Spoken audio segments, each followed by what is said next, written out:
राधिका घर आती है तो दादी और आराधना जी उसको हॉल में ही बैठी मिल जाती हैं। राधिका को देख आराधना जी, आ गई सोन चिड़ैया। हाँ माँ, कैसा गया आज का दिन, आराधना जी पूछती हैं। उनके पूछने से राधिका हल्के से बड़बड़ाते हुए, दिन तो अच्छा गया था, बस शाम उस चुड़ैल ने खराब कर दी। उसको ऐसे बड़बड़ाते देख दादी, क्या बड़बड़ कर रही है सोन चिड़ैया? कुछ नहीं ओल्ड लेडी, मैं तो ये कह रही थी कि दिन बहुत अच्छा गया, राधिका बात पलटते हुए कहती हैं। अच्छा चल खाना खा ले, आराधना जी मुस्कुराते हुए कहती हैं। मुझे अभी भूख नहीं है माँ सा, राधिका दादी की गोद में सिर रखकर कहती हैं। उसकी बात सुनकर आराधना जी हाँ में सिर हिला देती हैं। दादी उसको ऐसे देख उसके बालों को सहलाते हुए, थक गई है बिटिया। राधिका बंद आंखों से हाँ में सिर हिला देती है। अब वो क्या बताती कि वो शरीर से नहीं थकी है बल्कि उसका दिमाग सोचते सोचते थक गया है। राधिका कुछ देर सोचने के बाद आंखें बंद किए हुए ही, ओल्ड लेडी आपसे एक बात पूछूं? हाँ बिल्कुल पूछ, दादी उसके बालों को सहलाते हुए कहती हैं। दादी जब आपको दादू से प्यार हुआ था तब आपको कैसे पता चला था? राधिका आंखें खोल उनको देखते हुए कहती हैं।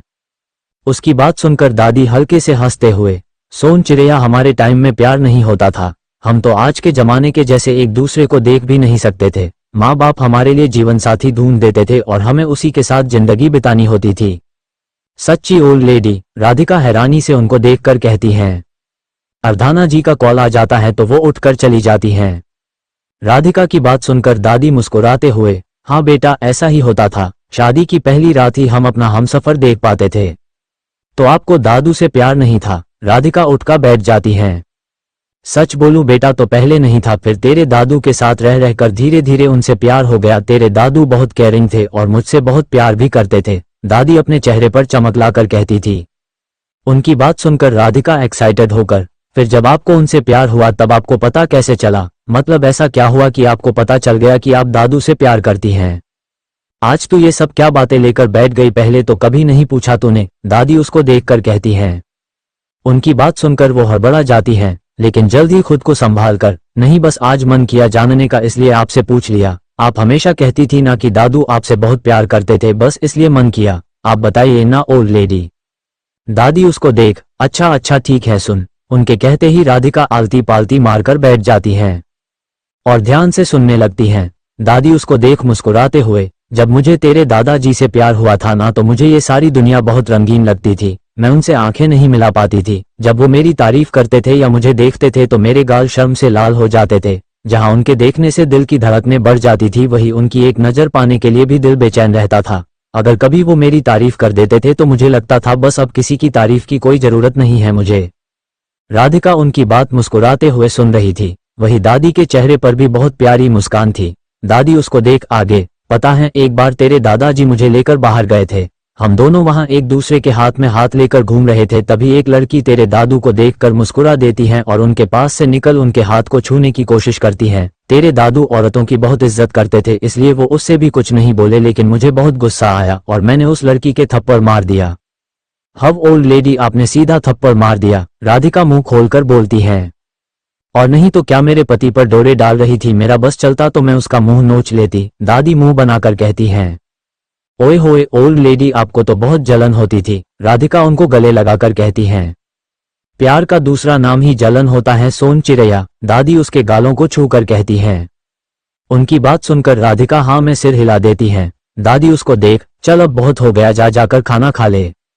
राधिका उनके गालों को चूम भाग जाती हैं। दादी उसको जाते देख मुस्कुरा देती हैं। राधिका सीधा अपने रूम में जाती हैं और बेड पर पेट के बल लेट जाती हैं।